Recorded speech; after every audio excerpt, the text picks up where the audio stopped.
Bonjour à tous, bienvenue sur Bon Père de Famille, votre chaîne qui défend les valeurs familiales. Je suis ravi de vous retrouver aujourd'hui pour un sujet d'une importance capitale, le phénomène des pères absents. En France et partout en Occident, nous assistons à une crise silencieuse mais dévastatrice. De plus en plus d'enfants grandissent sans l'implication quotidienne de leur père. Près d'un tiers des mineurs en France vivent avec un seul parent, généralement leur mère. Ce phénomène, longtemps passé sous silence, a des conséquences majeures tant pour les enfants et évidemment pour notre société.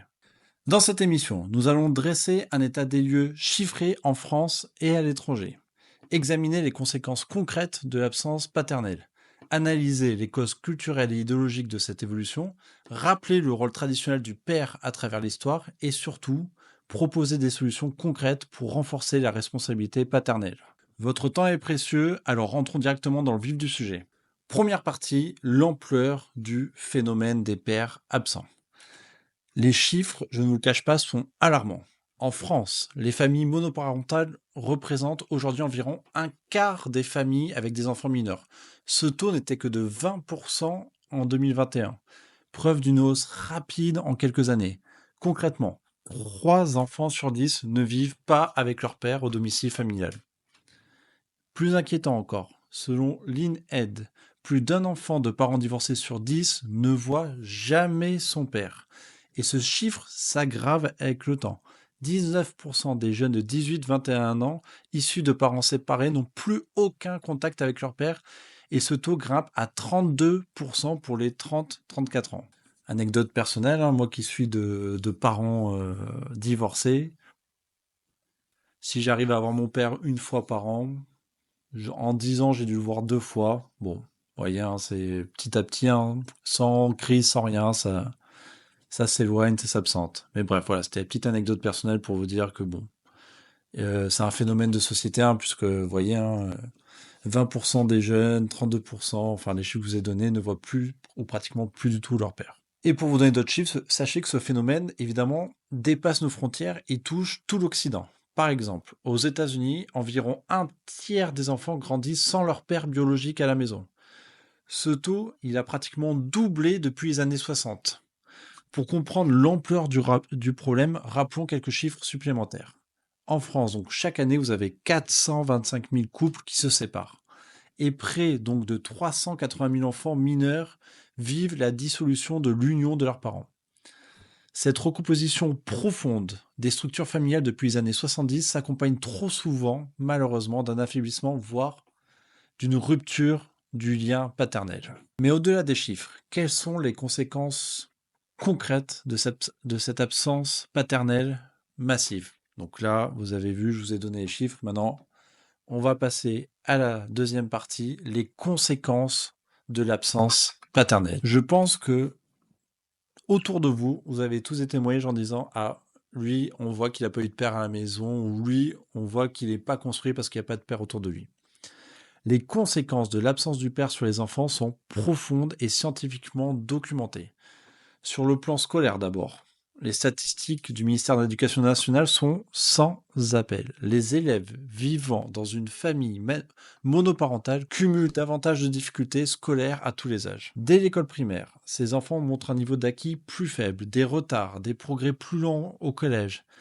Arrivés en fin de troisième, ils sont moins nombreux à obtenir le brevet et accéder au lycée général ou technologique. Des études, donc là, pour le coup, américaines, confirment cette tendance. Les jeunes hommes élevés avec leur père ont plus du double de chances d'obtenir un diplôme universitaire que ceux ayant grandi sans père. C'est un bon dos, un patriarcat, hein. Comme quoi, quand il y a un père, les gosses, ils réussissent les études. Quand il n'y a pas de père, c'est souvent un échec.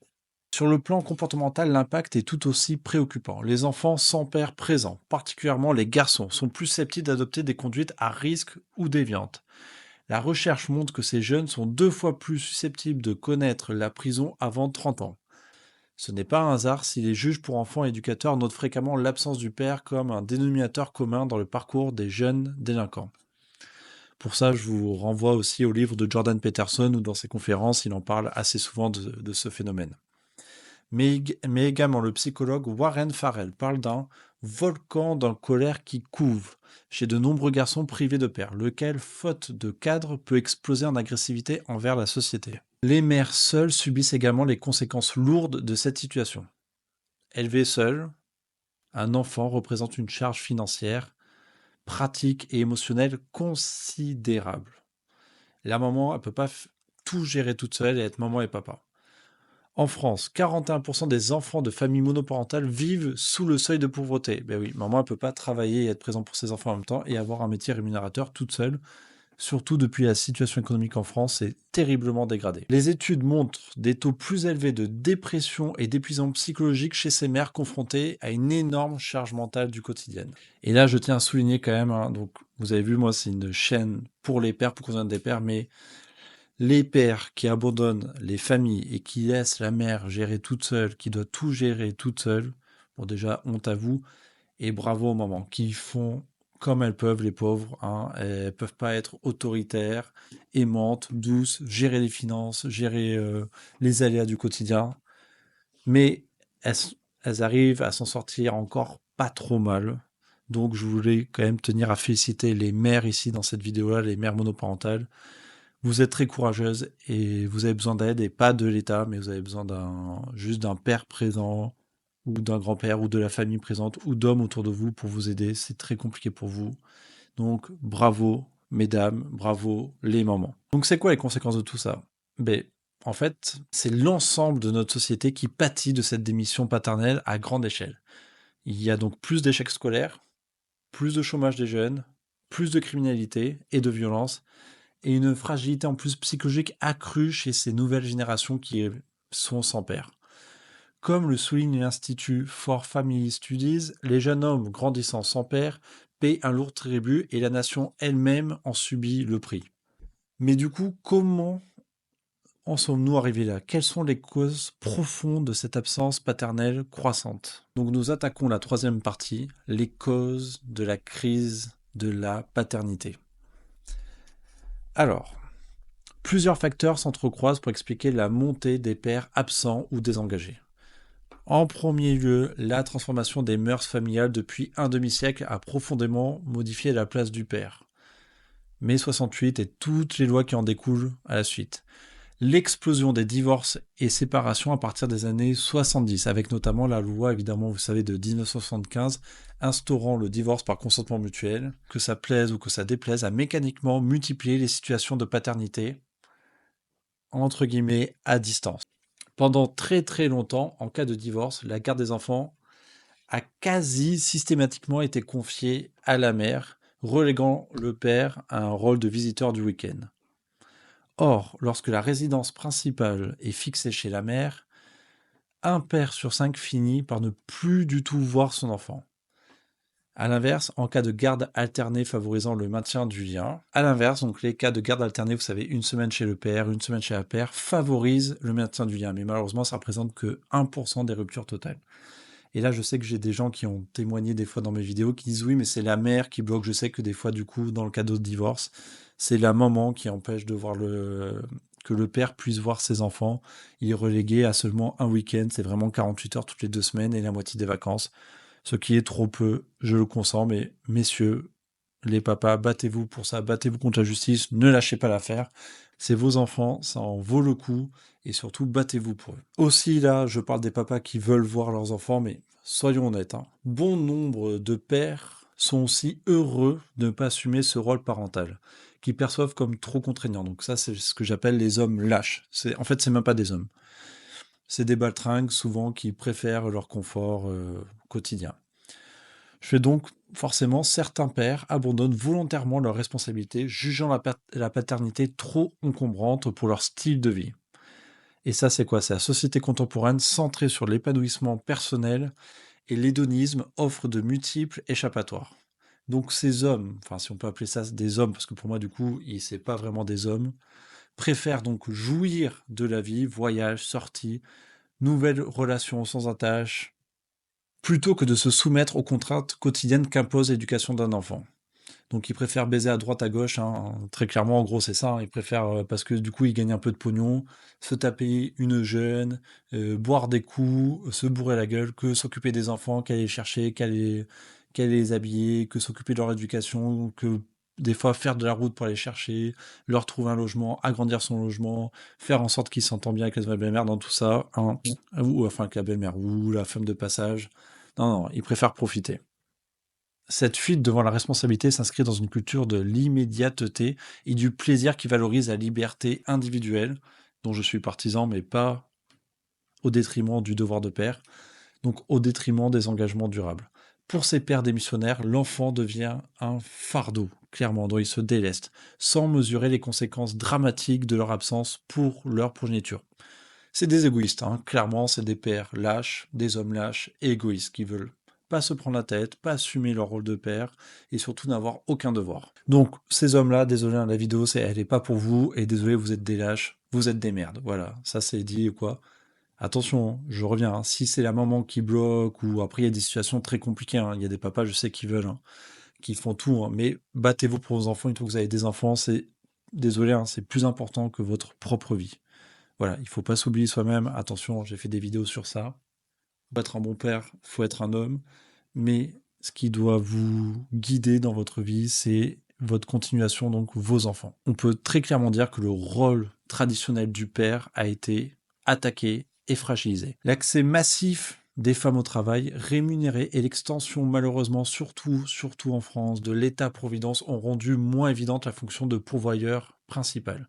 Si le père était jadis le chef de famille incontesté, ce n'est plus le cas aujourd'hui. Cette évolution a pu rendre plus, entre guillemets, facultative la participation du père aux yeux de certains. Il y a également évidemment des facteurs culturels et idéologiques qui ont également joué un rôle. À partir des années, toujours les mêmes, hein, ces années destructrices de la France, ces années 60-70, la contestation des figures d'autorité traditionnelle a émergé. Les pères, souvent assimilés au patriarcat, a été critiqués et parfois caricaturés. Certains courants du féminisme radical ont pu véhiculer l'idée d'un père n'est pas indispensable à l'éducation des enfants. Cette dévalorisation idéologique a pu influencer les mentalités. Parallèlement, l'image du père dans les médias et la culture populaire a souvent basculé vers celle du papa maladroit ou immature. Et là, je ne peux que penser au stéréotype du papa boulet. Vous savez, c'est qui le pire des papas boulets? Homer Simpson, voilà, c'est un boulet. Il a tous les mauvais côtés qu'un homme peut avoir s'il se laisse aller. Voilà. Et donc, l'image de la famille, c'est Homer avec le père où on dévalorise son image. Ces caricatures, forcément, banalisent l'idée d'un père absent ou totalement nul et incompétent. Donc, s'il est nul, s'il est incompétent, on peut l'effacer. Tous ces éléments alimente ce que les chercheurs appellent la crise du rôle paternel. Comme le notait un auteur en 1971, en un demi-siècle, l'image traditionnelle du père est le plus souvent affaiblie ou effacée.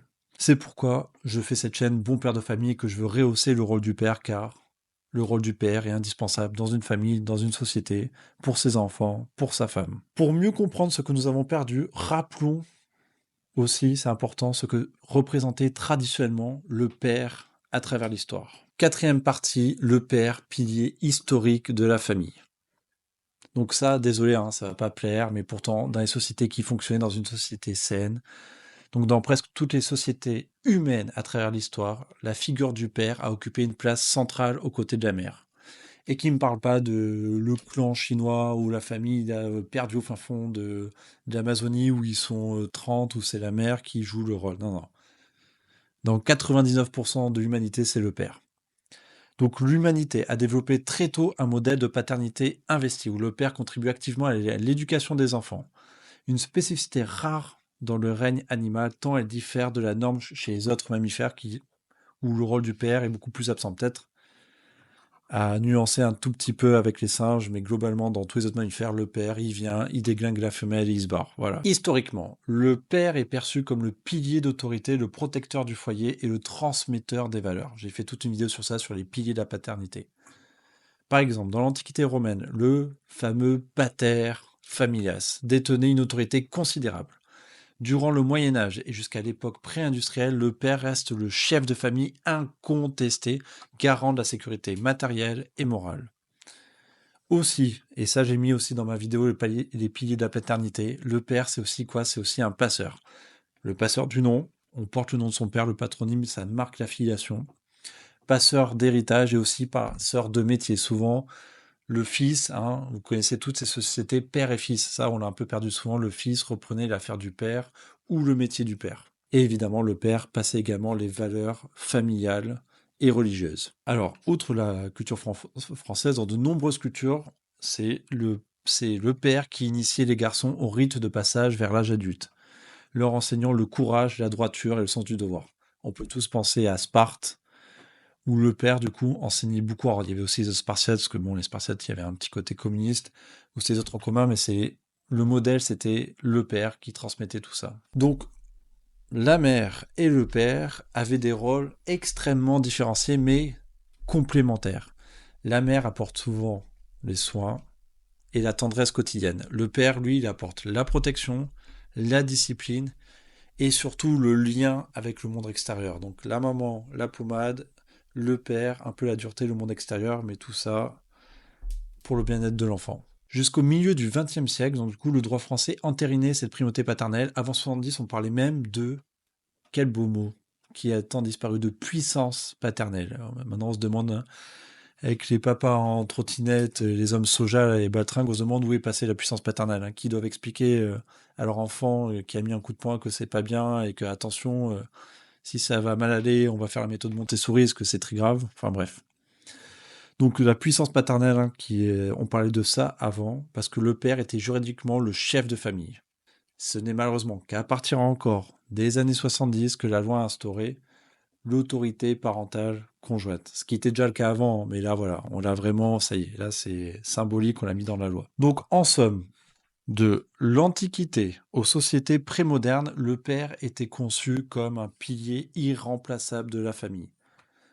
La crise que nous traversons actuellement contemporaine apparaît donc comme un renversement inédit, hein, des normes familiales millénaires. Et donc forcément, ça crée des dégâts, mais on est là pour qu'il y ait un rebond et pour pas que ça se passe comme ça.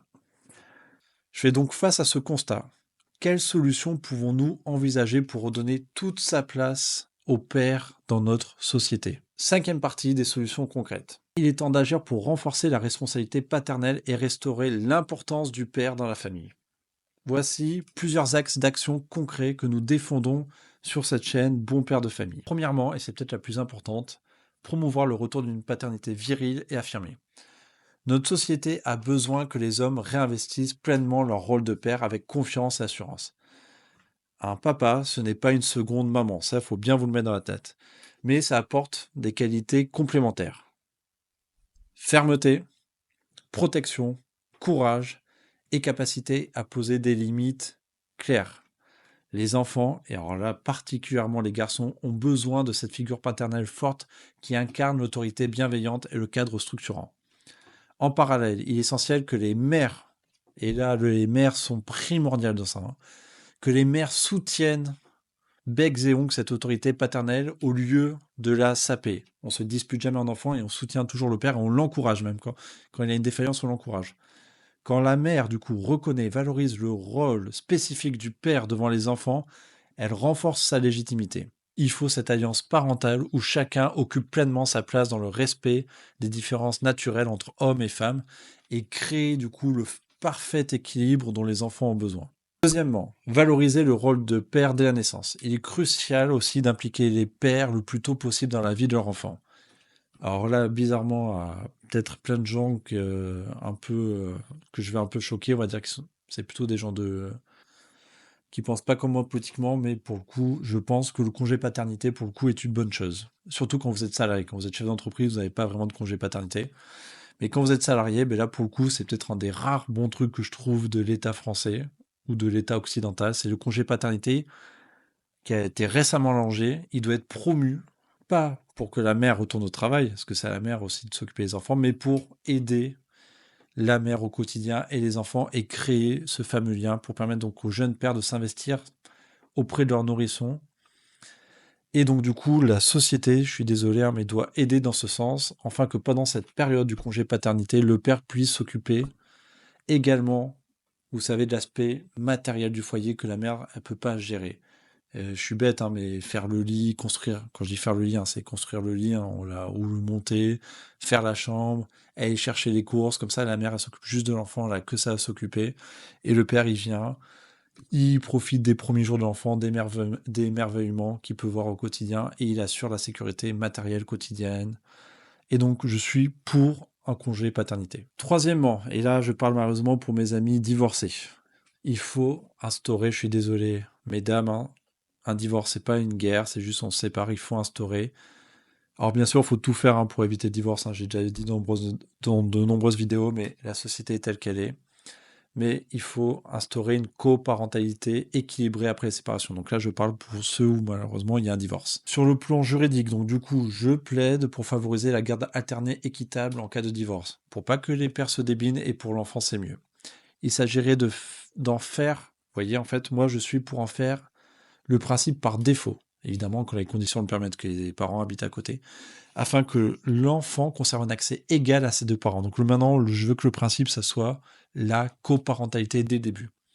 Rappelons qu'avec une résidence alternée, les ruptures totales de lien avec le père sont extrêmement rares. 1% seulement des cas, donc en fait quasi inexistant. Donc il faut que le principe maintenant juridique en cas de divorce, c'est la coparentalité, pour les divorces même. Et bon, et évidemment, hein, d'un autre côté, il faut mettre une politique en place pour que les divorces soient réduits très fortement. Il convient aussi de faire respecter donc les droits de visite de l'autorité paternelle.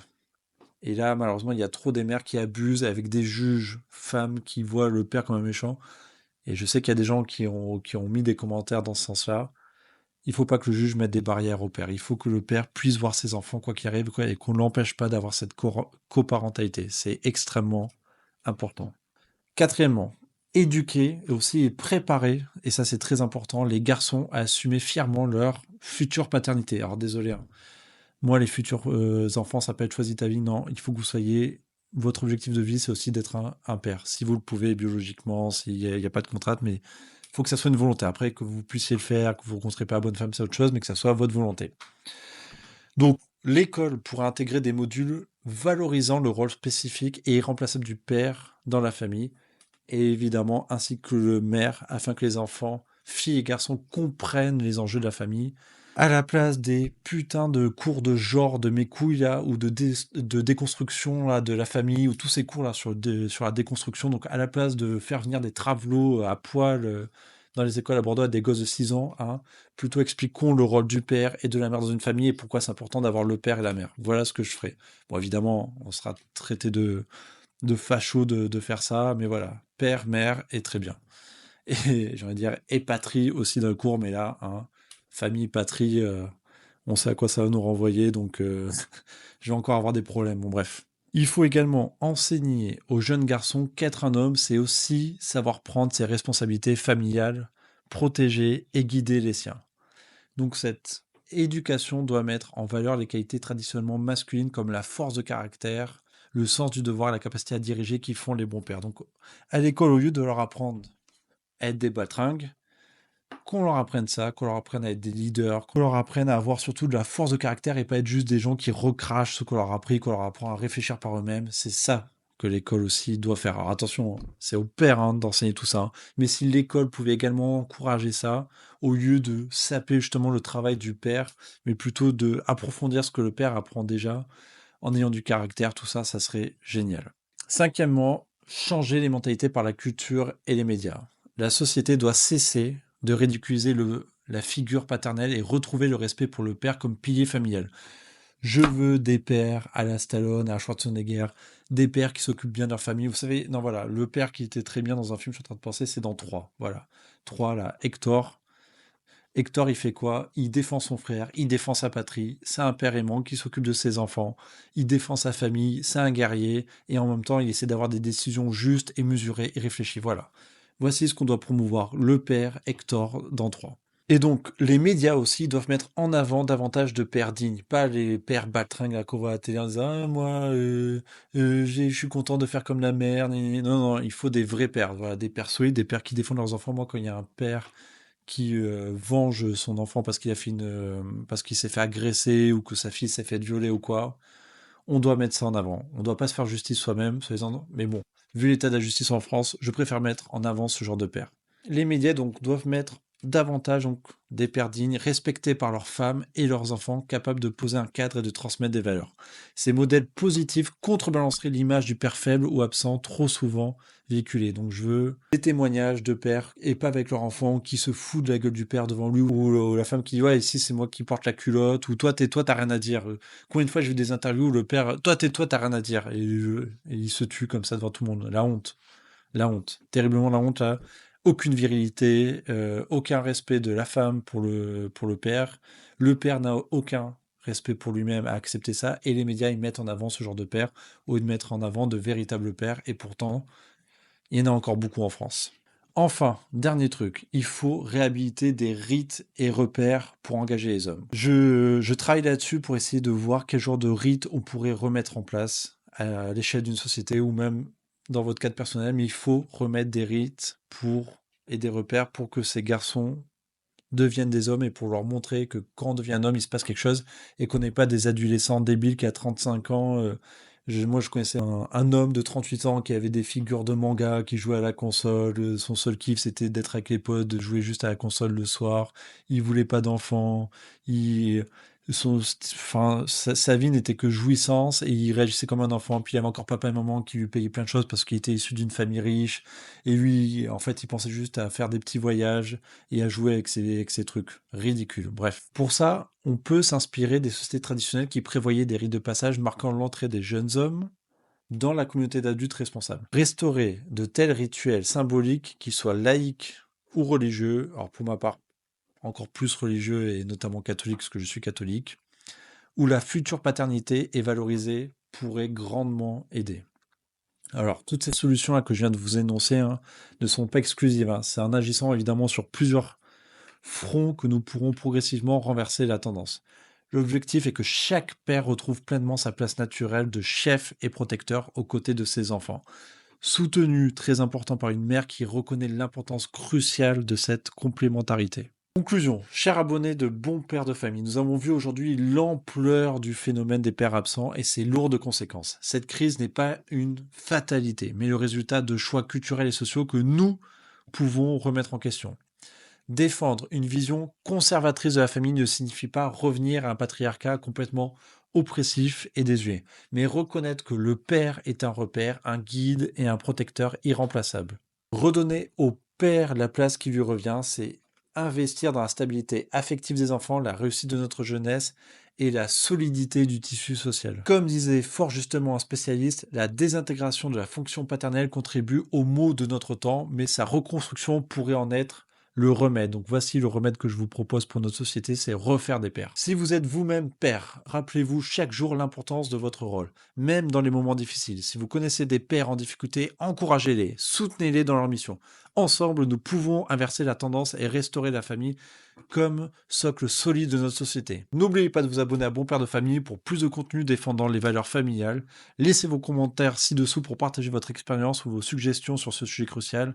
Merci pour votre attention et à très bientôt pour un nouvel épisode.